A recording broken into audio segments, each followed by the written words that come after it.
pendekatan yang secara personal harus menyentuh hati mereka. Misalnya waktu itu mereka sedang ngopi deh, ngopi berempat gitu, ngopi. Saya perkenalkan diri, habis itu mungkin karena dia lihat saya turun dari mobil, saya lihat saya pakaian rapi, lalu dia agak segan gitu ya, agak segan. Tetapi saya tetap berusaha ingin bersahabat dan saya bilang, bro lagi ngopi ya? Iya. Boleh saya minta kopinya? Langsung saya menyerobot kopi bekas minum dia tanpa merasa jijik. Saya serobot minumnya. Dari situ aja dia langsung kelepek-kelepek di mana, oh ini orang mau bersahabat, kok kopi kita aja mau diminum, padahal kayaknya nggak mungkin banget dalam pikiran mereka itu, nggak mungkin banget seorang yang tidak dikenal, bahkan rapi, perlente, kok tiba-tiba mau bersahabat, minum kopi bareng, nongkrong di perempatan jalan, gitu. Dari situ akhirnya. Selamat datang di Ade Irfan Abdurrahman. Jangan lupa bahagia. Bismillahirrahmanirrahim. Assalamualaikum warahmatullahi wabarakatuh. Teman-teman Tasawuf Underground yang menonton dan para pemirsa semuanya. Kembali lagi bersama saya Ade Irfan Abdurrahman dan saya Halim Ambia. Oke, kali ini kita akan membahas tentang sejarah dan bagaimana metode dakwah dari Tasawuf Underground. Oke, kita langsung tanya ke ahlinya, suhunya. Ini ada di samping saya, pendiri komunitas Tasawuf Underground yang sekaligus menjadi saat ini sedang mengasuh komunitas punk di yang ada di wilayah Tebet. Pertama nih, Ustaz Halim, apa kabarnya hari ini? Alhamdulillah baik, alhamdulillah. Alhamdulillah sehat ya? Sehat, alhamdulillah. Ya. Ramadan Karim. Alhamdulillah. Apa bedanya Ramadan saat ini sama sebelum-sebelumnya? Beda. Ini mah ada pemaksaan kita untuk kholwat ya. Subhanallah. Jadi lebih fokus ya? Iya, jadi kita nggak boleh kemana-mana. Masjid tutup. Pasti ini membuat kerinduan tersendiri bagi kaum muslimin yang biasa menjadikan masjid sebagai titik sentral ibadah di bulan Ramadan. Sekarang harus bersabar untuk tetap beribadah tetapi di rumah. Gitu. Menarik ya, ini menarik nih kalau dikaji lebih lanjut terkait dengan perbedaan Ramadan sekarang dengan yang dulu nih sekarang di era Covid ya. Tapi kembali ke tema kita nih Ustaz. Bagaimana sih Ustaz awal pendirian Tasawuf Underground nih? Sejarahnya seperti apa? Jadi awalnya dari kegelisahan saya dan kawan-kawan tentang pembelajaran, pendidikan Islam, dakwah di media sosial yang kurang memberikan muatan-muatan tasawuf, ilmu tasawuf itu kurang. Tasawuf sering banget ya kita bisa lihat di media sosial itu hal-hal yang sifatnya mistis, hal yang sifatnya klinis. Itu kan kesalahan bagi saya. Maka kita bikin forum, membuat sesuatu yang berbeda, bahwa kita harus memberikan pendidikan tentang tasawuf di media sosial, tetapi dengan kekuatan rujukan ilmu yang memadai, seperti dengan memposting kalimat-kalimat hikmah, penggalan kitab dari para ulama-ulama sufi seperti Imam Ghazali, Syekh Abdul Qadir Jailani, Al-Hikam gitu. Jadi saya memposting kalimat-kalimat hikmah itu di Tasawuf Underground melalui fanpage Facebook awalnya. 7 tahun yang lalu. 7 tahun yang lalu. Tahun berapa kira-kira? 2013, Februari 8 Februari 2013 ya. Yang menarik, ini kenapa memilih media sosial terutama fanpage Facebook ya? Bukankah untuk mengilmiahkan tasawuf akan lebih baik misalnya ke forum-forum diskusi ataupun tempat lain? Kenapa memilih media sosial? Jadi awalnya begini. Jadi saya nama dulu ya. Mengapa nama menjadi Tasawuf Underground? Nah, itu menarik juga. Awalnya begini. Ini ide sebetulnya yang melontarkan kata Tasawuf Underground adalah Profesor Dr. Aziz Dahlan, seorang guru besar tasawuf UIN Jakarta. Ketika itu beliau menguji sebuah skripsi yang mengangkat tema seorang tokoh, seorang sufi yang tidak dikenal tetapi mempunyai perhatian luar biasa terhadap masyarakat di Tanjung Priuk. Dia membina preman-preman di sana sampai sadar, lalu mengajarkan tentang ilmu batin, mengajarkan tentang kalbu itu apa, zikir itu apa. Dia tak terlihat, tak tampak, tak populer, tetapi begitu berarti bagi masyarakat sekitar. Ya akhirnya Prof. Aziz Dahlan di forum itu bilang, ini yang dinamakan Tasawuf Underground, katanya beliau itu. Nah, dengan nama itu saya ingin mengenalkan bahwa dunia maya itu kan dunia antah berantah, dunia yang susah, dikenali begitu mudah karena kita meskipun jaraknya jauh tetapi kita bisa berkomunikasi ya, bisa membaca, berkomentar di sudut jalanan, di kamar, di dapur, di bis, di kantor. Jadi mereka bisa belajar. Nah, itu artinya kan underground juga, underground. Tetapi ini di dunia yang maya. Jadi kenapa saya namakan tasawuf underground? Bahwa ini pembelajaran tasawuf secara maya, secara underground.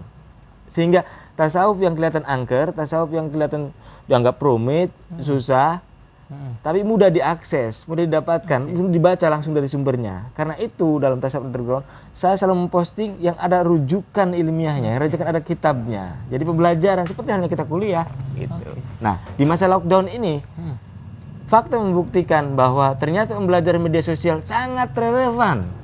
Gitu, sangat relevan. Karena semua orang justru orang di rumah tetapi mau tidak mau harus menggunakan media sosial untuk belajar, untuk mengaji. Jadi memang karena tadi ada pembelajaran tentang pembinaan juga ya di beliau di siapa tadi Prof?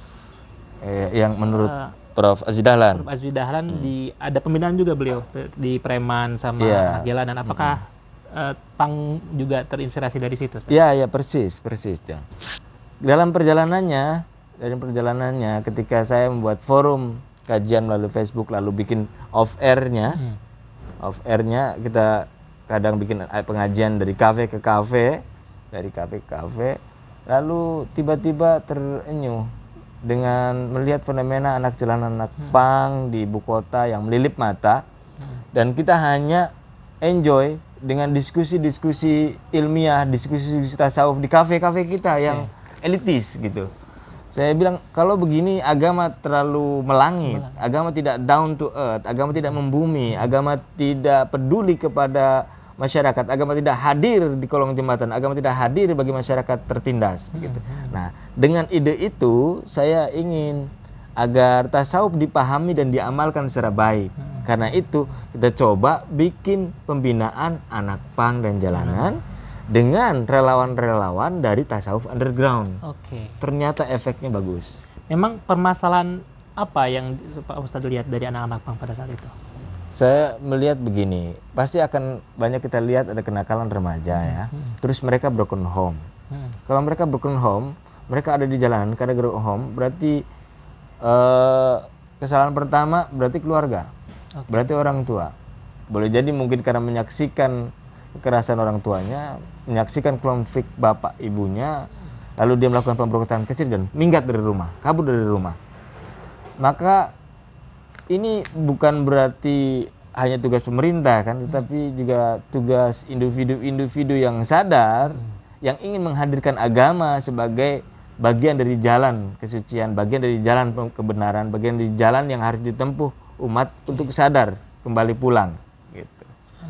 Gitu. Jadi banyak kompleksitas di permasalahan anak pang yang yang Ustadz lihat pada saat itu. Betul. Dan itu bukan hanya problem Jakarta, tetapi juga problem dunia. Ini kan problem urban di semua negara ada gitu. Pertama kali ketemu dengan mereka di mana, Ustadz? Saya bagaimana? Sebetulnya kita bisa dengan mudah ya mencari titik-titik anak pang, anak jalanan itu. Cuman pertama kali saya melakukan pendekatan itu di Gaplek, di perempatan Gaplek di Ciputat. Waktu itu saya melihat, ketika saya lagi di kafe dengan seorang kawan ya, seorang kawan yang melihat anak-anak pang yang stylish gitu ya. Iya, terus dia berpakaian ala pang, ngopi-ngopi, bergembira ria, saling bernyanyi di tepi jalan perempatan. Saya ngerasa wah ini menarik sekali. Terus juga ada anak jalanan yang kusam, bau, dekil, kumel, in the kucel gitu kan. Jadi saya pikir ini perlu didekati. Begitu saya datang memperkenalkan diri sebagai sahabat, saya jelaskan bagaimana pekerjaan saya. Terus ternyata mereka sangat antusias. Bahkan yang pertama kali meminta mereka untuk mengaji, itu mereka memang dari mereka dulu tumbuh gitu. Bukan saya nyuruh ayo kita ajak gitu, saya ajak ngaji enggak. Tapi mereka sendiri. Itu artinya ya memang mereka punya punya niatan di awal, punya getar hati yang memang sudah ada. Gitu. Apakah awalnya langsung? Kan tadi Ustadz bilang ini ada justru muncul dari mereka. Apa yang Ustadz pertama kali komunikasikan? Apa yang Ustadz ajak gitu? Jadi begini, kan memang perlu pendekatan yang secara personal harus menyentuh hati mereka. Misalnya, waktu itu mereka sedang ngopi deh, ngopi berempat gitu, ngopi. Saya perkenalkan diri, habis itu mungkin karena dia ngeliat saya turun dari mobil, saya lihat saya pakaian rapi, lalu dia agak segan gitu ya, Tetapi saya tetap berusaha ingin bersahabat dan saya bilang, bro lagi ngopi ya? Iya. Boleh saya minta kopinya? Langsung saya menyerobot kopi bekas minum dia tanpa merasa jijik. Saya serobot minumnya. Dari situ aja dia langsung kelepek-kelepek di mana, oh ini orang mau bersahabat, kok kopi kita aja mau diminum, padahal kayaknya nggak mungkin banget dalam pikiran mereka itu, nggak mungkin banget seorang yang tidak dikenal, bahkan rapi, perlente, kok tiba-tiba mau bersahabat, minum kopi bareng, nongkrong di perempatan jalan, gitu. Dari situ akhirnya ada keterbukaan, saling curhat, saling berbagi cerita. Nah, berbagi cerita ini ya. Berbagi cerita. Lalu dari situ obrolan masuk kepada sesuatu yang lebih serius. Awalnya perkenalan penjajakan biasa, tetapi timbulkan tadi ada semacam pendekatan informal. Karena gini, kalau yang mungkin berbeda dengan orang kebanyakan ya. Orang kebanyakan itu lihat anak pang itu malah dijauhi. Ini kok Ustadz langsung aja datang ke mereka, gak ada ketakutan apapun. Pada saat itu. Ini menarik karena semua orang biasanya ketakutan, Ustadz. Enggak lah, gini. Bagi saya gini, alas preman seperti apapun, manusia juga, mau dia kriminal kayak, mau dia penjahat seperti apapun, pasti dia butuh sahabat, saya pikir ya. Kalau kita datang sebagai sahabat, ya cincai lah, saya bilang. Kecuali kita datang mau bermusuhan, ya mungkin takut. Kalau kita datang bersahabat, saya pikir persahabatan pasti itu. Dan kita kan bisa melihat bahwa anak pang itu kan bukan kriminal.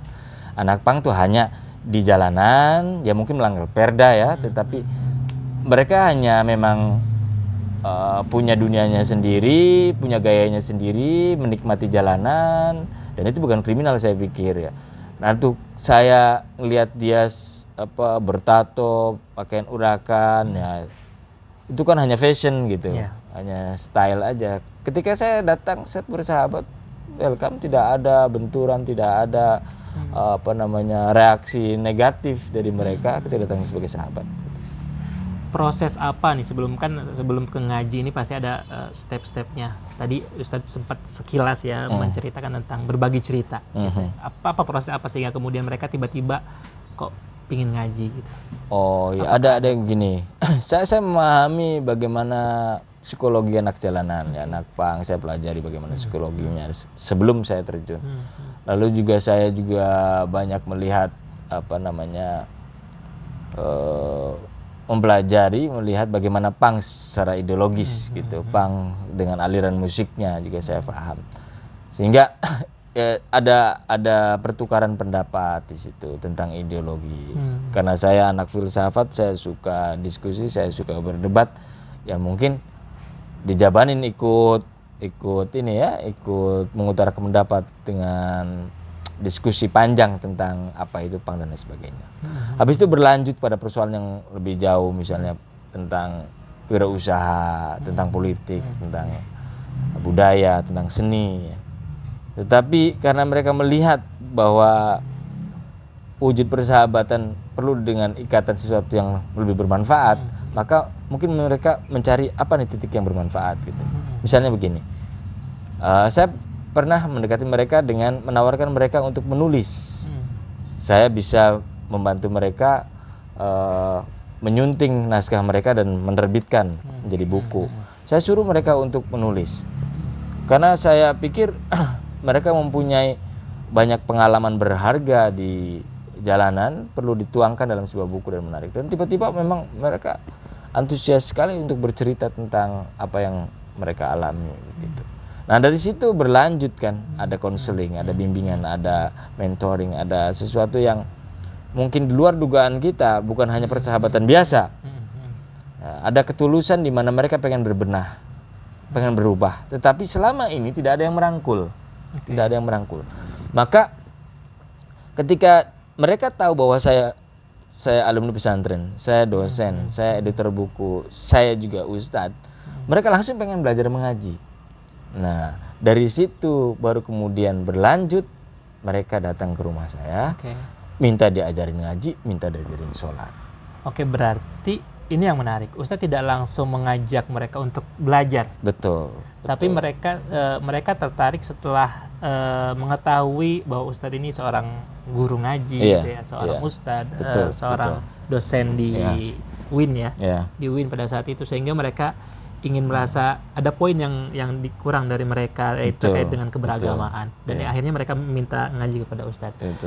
Kira-kira apakah itu ada impact efek dari saling keterbukaan antara mereka? Iya, betul. Kalau kita di awal kita kan harus mendekati mereka secara personal. Kalau secara personal mereka sudah welcome, secara personal, secara pribadi mereka sudah merasa nyaman, maka dia akan mengutarakan. Nah, tadi poinnya bagus bahwa mengapa tidak di awal saya mengajak belajar. Dan faktanya kan mereka lari dari sekolah. Faktanya dia nggak mau sekolah, dia nggak mau rutinitas, dia nggak mau disiplin, dia tidak mau peraturan, dia tidak mau ikutin peraturan orang tua atau di sekolah. Nah, maka ketika saya datang nawarkan sekolah, nawarkan belajar, wah bisa saya diusir dong. Karena bagi mereka itu alergi. Keteraturan bagi mereka adalah hal yang dia hindari. Maka saya mendatangi mereka, mendekati mereka bukan dengan itu, dengan kunci persahabatan, dan saya tunjukkan kemudian titik lemahnya. Gitu. Titik lemah di mana perjalanan, misalnya perjalanan yang dia utarakan, perjalanan panjang, Bang Stri itu bisa dari Surabaya jalan ke Medan, dari Palembang jalan ke Bali dan sebagainya, jalan kaki dari bis ke bis, dari truk ke truk segala macam. Bagi saya itu kan, itu kalau hanya hidup hanya untuk itu kan bahaya anak-anak, apalagi terpapar psikotropika, ya kan. Lalu mereka ada di jalanan, jadi korban kejahatan bisa terjadi. Jadi korban kecelakaan bisa terjadi. Mereka makan minum susah, nggak pernah mandi ke jalan. Jadi hidup mereka betul-betul berantakan, lepas dari keluarga, memudahkan segala hal yang mereka jumpai dengan dalih kemerdekaan, dengan dalih kebebasan, dengan dalih kesetaraan, dengan dalih yang tidak mau ikut aturan, anti kemapanan. Ini kan berbahaya, merusak hidup mereka. Jadi ideologi mereka yang negatif, saya pikir itu yang perlu dibenahi. Kalau untuk berpakaian dandanan yang menarik dengan pangkis itu hanya ya, pakaian jaket, rumbai-rumbai, habis itu bling lah, habis itu musiknya, itu normal, itu positif, itu bagus. Tetapi ideologi yang merusak, yang negatifnya itu yang perlu dihindari. Makanya saya masuk ke mereka itu tidak mengubah casing, tetapi berusaha merubah mental dulu. Dan mental terdekat yang paling bisa mengubah dia untuk balik ke pangkal jalan adalah dengan agama. Berarti ada dialog di situ terkait dengan, dan Ustadz ini sudah paham bagaimana kehidupan mereka tadi. Jadi Ustadz harus sudah paham dulu kehidupan mereka, kemudian ada dialog terkait dengan ada yang kosong di diri mereka di setiap perjalanan hidup mereka. Kira-kira bisa dicontohkannya dialognya seperti apa gitu? Jadi begini, saya bilang, bro, apa yang kamu cari di jalanan itu? Cari hidup. Saya juga bisa belajar di jalan. Apa yang kamu pelajari dari jalanan? Saya bilang, jangan terlalu banyak ngepang, nanti masuk angin, nanti kena tipes, saya bilang gitu. Jadi mereka itu karena yang dia pelajari hanya itu aja, kemudian dia di jalanan, sehingga wawasan juga kan terbatas ya wawasannya. Jadi ajak dialog begitu. Bahkan senior mereka yang sudah lari dari jalanan, yang pang juga, kadang ikut menasihatin caranya begitu. Adek, abang juga pang deh, dulu waktu muda deh. Tapi abang mandi, gitu misalnya gitu. Ya, iya, jadi kalau misalnya Itu 3 hari, 4 hari, 5 hari nggak mandi, itu bukan ideologi punk, nggak ada kaitan itu. Orang malas aja, malas mandi di jalanan. Nah itu kan rusak punk juga itu, gitu. Oke. Ada yang berarti ada salah satu mereka yang curhat tentang keberagamaan nggak? Iya. Saya merasa kosong atau gimana? Iya. Terjadi seperti itu. Misalnya begini, dia ada ya satu orang yang misalnya menemukan Islam justru di jalanan karena sama-sama ketemu jalanan, dia diasuh oleh gereja, diasuh oleh pendeta, terus dia kabur dan dia menemukan Islam, dia pengen belajar Islam, dia melakukan ada kegelisahan secara spiritual. Tapi karena dia sudah bertato, karena dia di jalanan, karena dia hanya pengamen, lalu dia tidak menemukan masjid atau musola atau seorang guru ngaji yang mau mengajarinya dari tingkat dasar, tingkat nol. Karena dia sudah dicemooh, dicibir, ada stigma negatif bahwa anak pang atau anak jalan dianggap kriminal, sehingga masih tidak menerima dengan mudah. Padahal orang seperti dia itu banyak. Orang yang muslim pernah ngaji di usia 10, 12 tahun, tapi umur 16 sampai 25 tahun dia ada di jalanan. Udah nggak bisa lagi Al-Fatihah, udah nggak bisa lagi sholat, udah lupa lagi wudhu. Begitu dia ada kesadaran rohani mau ke masjid, dia tidak mendapatkan tempat. Jadi yang seperti itu banyak. Maka ketika saya menawarkan konsep pemberdayaan kepada mereka, ngajak mereka untuk ngaji, mereka senang banget karena emang itu yang ditunggu gitu. Tapi itu kan setelah proses bertemu yang cukup lama gitu. Nah sekarang kan pusat aktivitasnya pindah nih Ustaz. Dulu pertama kali ketemu di Gaplek, kok bisa nyampe ke Tebet gitu? Oh ya gini, ya waktu itu pertama 3 tahun lebih ya dulu di Gaplek, berjalan selama hampir setahun, lalu habis itu tiba-tiba ada anak pang di Tebet yang memang pengen untuk mengaji gitu. Maka saya datangin, saya survei tempatnya, ternyata ada 4 sampai 5 orang ya. Saya waktu itu di awal ngaji. Itu menghubungi langsung? Iya, menghubungi saya karena dia ngeliat di Facebook. Oh, justru lihat dari Facebook. Habis itu saya datangin dia, habis itu ternyata memang ada 4-5 orang mau ngaji tepi rel. Karena tambah banyak, maka saya pindahkan akhirnya ke tempat yang lebih nyaman, itu di kolong jembatan depan stasiun Tebet itu.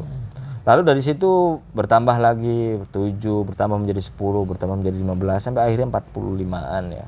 45 sampai sekarang. Betul. Oke.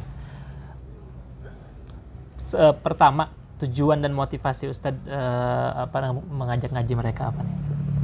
Ya begini, Tasawuf Underground itu punya program yang kita sebut sebagai pengenalan peta jalan pulang. Pengenalan peta jalan pulang. Jadi maksudnya kita ingin mengenalkan kepada anak didik agar mengetahui peta jalan pulang. Pertama, peta jalan pulang kepada Allah, kepada Tuhan. Jadi menanamkan kesadaran rohani bahwa kita ini kelak akan kembali kepada Allah. Maka kita akan berikan pendidikan rohani, pendidikan agama berupa pengajian, belajar alif ba'ta, belajar sholat, belajar toharo, belajar fikih, belajar tafsir, dari dasar ya, tingkat yang sangat dasar, agar ada kesadaran bahwa dia itu telah kembali akan pulang kepada Allah. Yang kedua, peta jalan pulang kepada keluarga. Mereka selama ini terlunta-lunta di jalanan, ada yang 10 tahun, 15 tahun, ada yang memang hidup lahirnya di jalanan, nggak tahu bapak ibunya, pokoknya mereka di jalanan. Dia nggak tahu keluarganya, ya kan? Maka kita punya program bagaimana mengembalikan mereka pada keluarga. Jadi memberikan kesadaran mental kepada mereka agar mereka mau untuk menyadari kekeliruannya dan memahami tanggung jawab dia sebagai diri, sebagai bagian dari warga, sebagai bagian dari anak, sebagai bagian dari nanti kelak akan menjadi ayah atau menjadi ibu yang punya tanggung jawab sosial. Nah, jadi yang sudah punya keluarga, yang masih punya keluarga ya kita kenalkan agar dia pulang. Kalau yang belum dan ingin berkeluarga ya kita arahkan agar dia punya bekal kelak nanti kalau sudah menikah. Kalau misalnya dia memang terlepas dari keluarga dia minggat, maka kita berusaha negosiasi dengan bapak ibunya agar menerima kembali gitu. Jadi intinya adalah menyadarkan mereka tentang tanggung jawab sosial. Tak hanya itu, tanggung jawab ekonomi. Nah, kalau dia tidak punya skill, agar mereka tidak rusak mentalnya, tidak meminta-minta. Ngamen itu kan minta-minta sebetulnya kan. Kita kasih bekal pengetahuan. Misalnya ada kita bikin kursus nyablon, kursus percetakan ya, kemudian kursus barista, menjadi barista, kemudian kursus pangkas rambut, kemudian ada kursus bisnis online ya, latihan bisnis online. Jadi pada relawan-relawan itu agar dia tahu jalan pulang kepada keluarga dengan persiapan ekonominya gitu. Oke, berarti ada program-program khusus nih di masing-masing bidang. Kalau tadi ada pertama masalah hubungan di jalan pulang kepada Allah, yang kedua kepada keluarga, yang ketiga masalah ekonomi. Ini program-program masing-masing dari tujuan ini apa aja, Ustaz? Jadi agar mereka punya bekal rohani, ya bukan rohani. Jadi bekal rohani mereka itu misalnya kan ya dia fardu ain selesai, tahu pelajaran dasar-dasar agama. Intinya bahwa secara agama dia siap telah berhijrah gitu.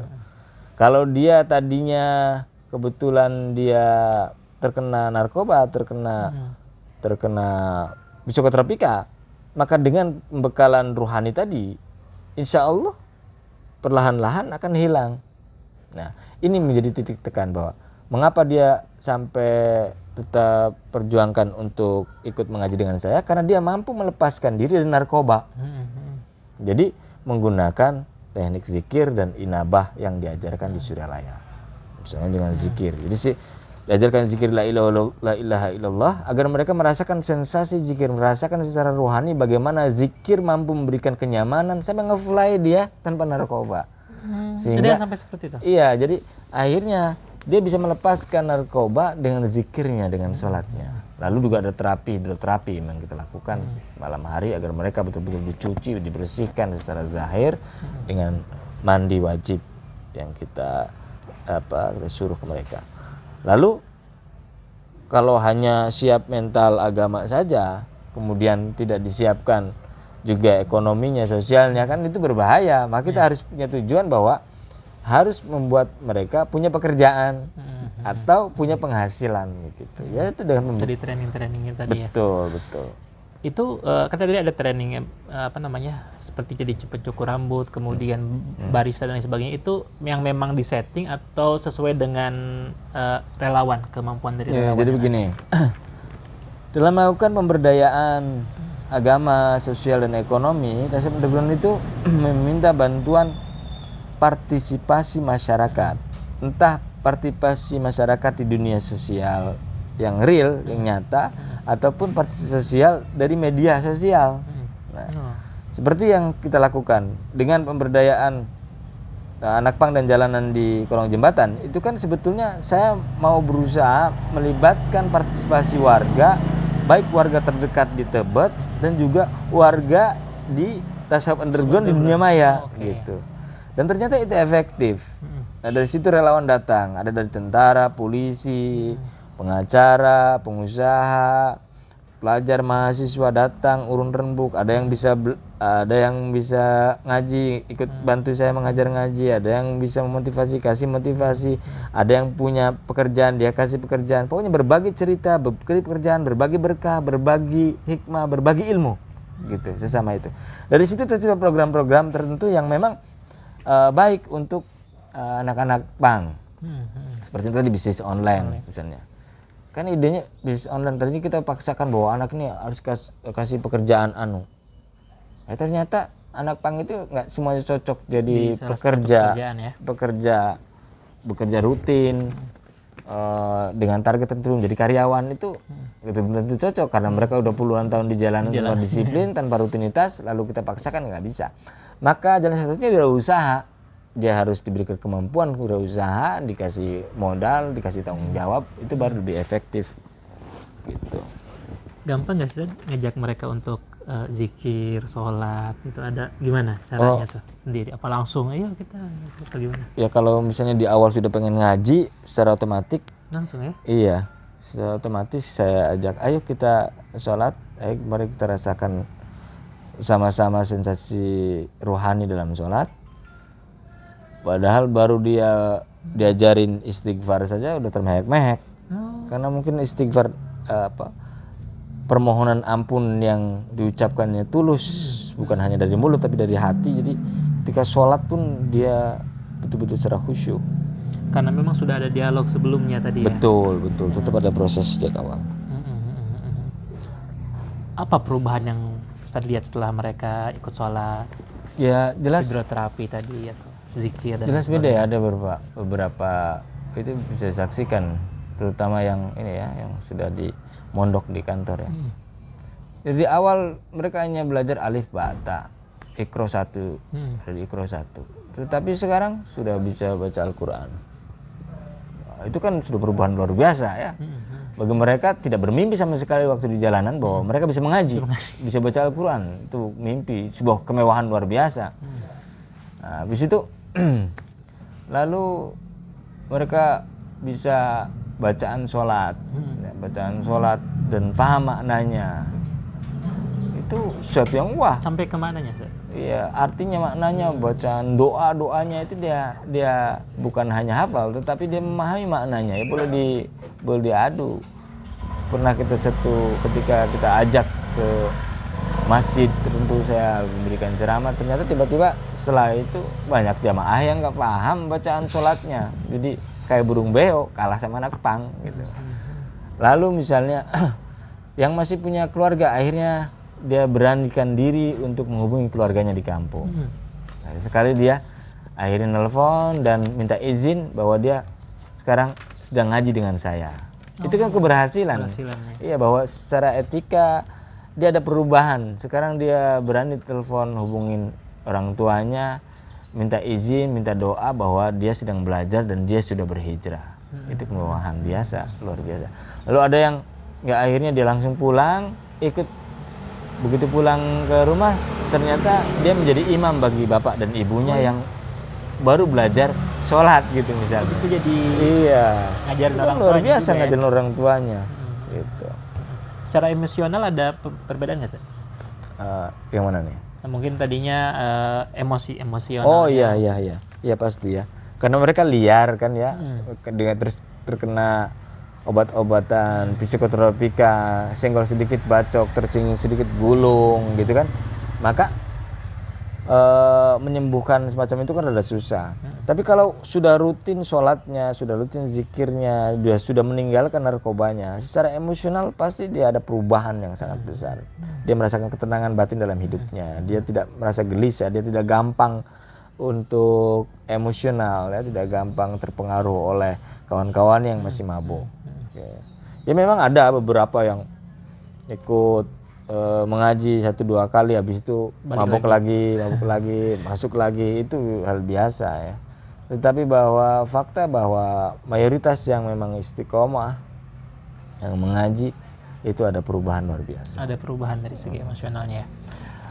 Saya lihat Ustaz beberapa kali kan datang ke tempat Ustaz pengajian itu ada kajian-kajian tertentu dengan baik itu dengan kitab atau tema-tema khusus. Itu tema-tema apa aja Ustaz yang disampaikan di sana? Jadi begini, di Tasawuf Underground itu saya mengajarkan beberapa kitab. Pertama kitab Al-Hikam karya Syekh Ibnu Athaillah. Memang nasihat-nasihat hikmah dari Syekh Ibnu Athaillah itu termasuk yang menggugah kesadaran mereka untuk bertobat.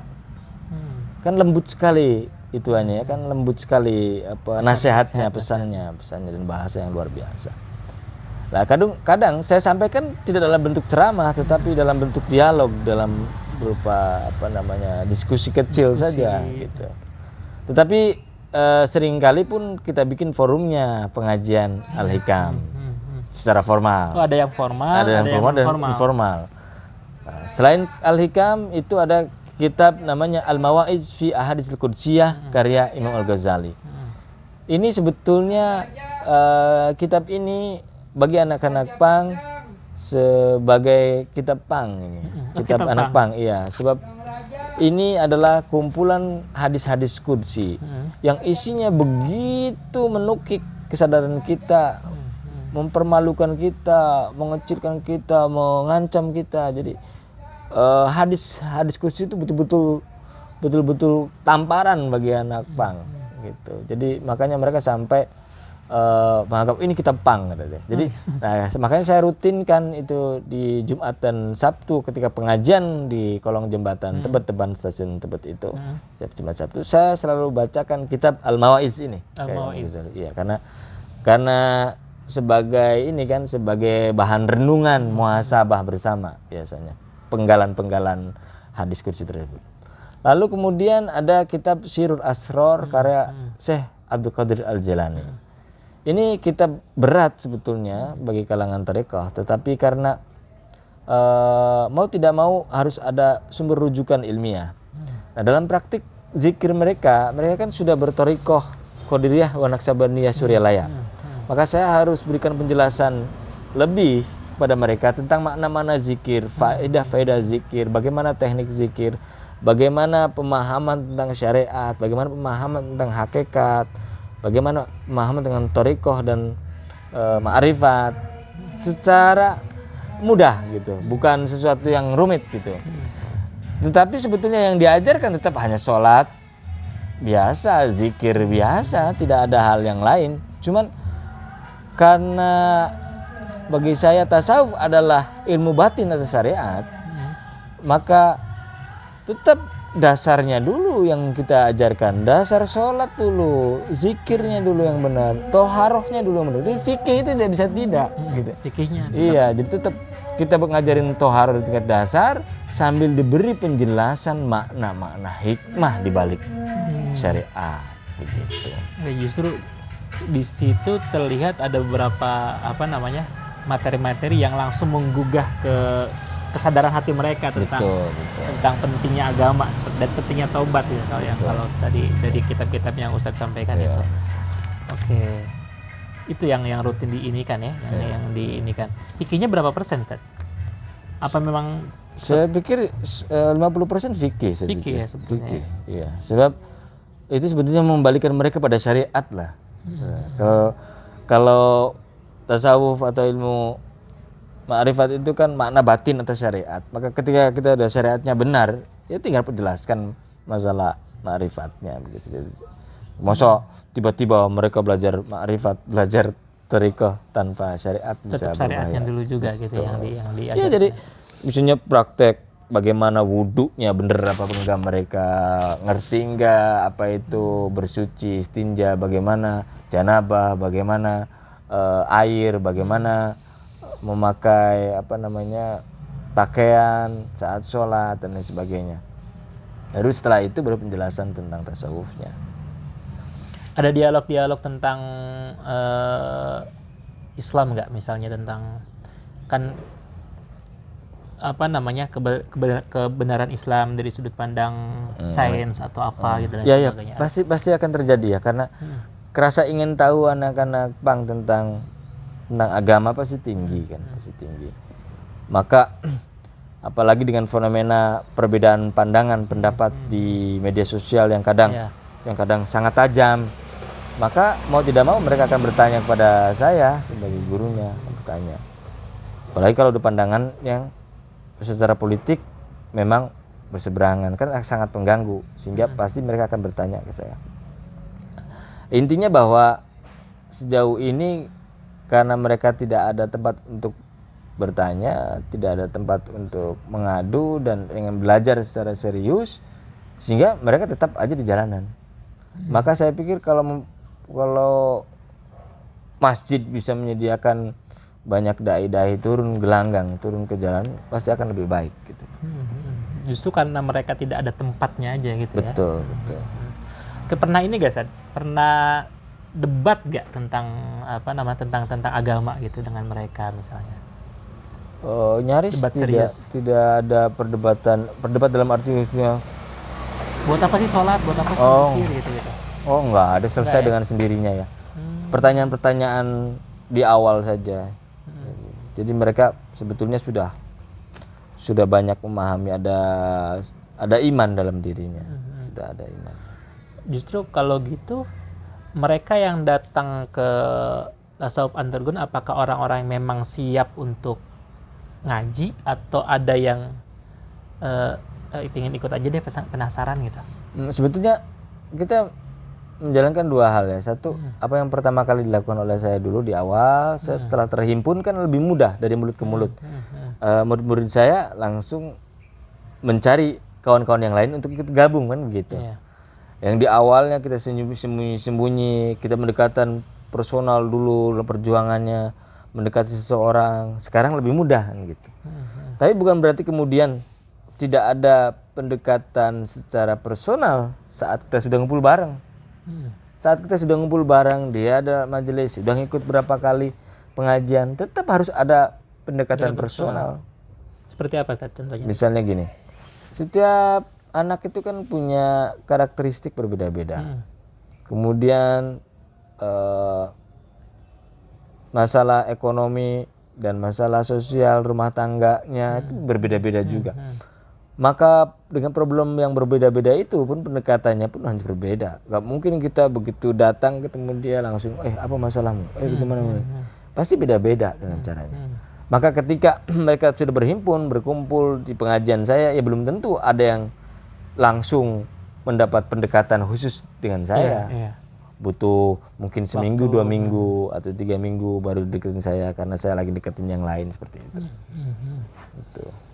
Ada masalah-masalah yang coba mereka utarakan terus sudah diselesaikan ya? Misalnya, apa aja? Misalnya begini, mereka itu kan kalau lagi nongkrong di tepi jalan, lalu kemudian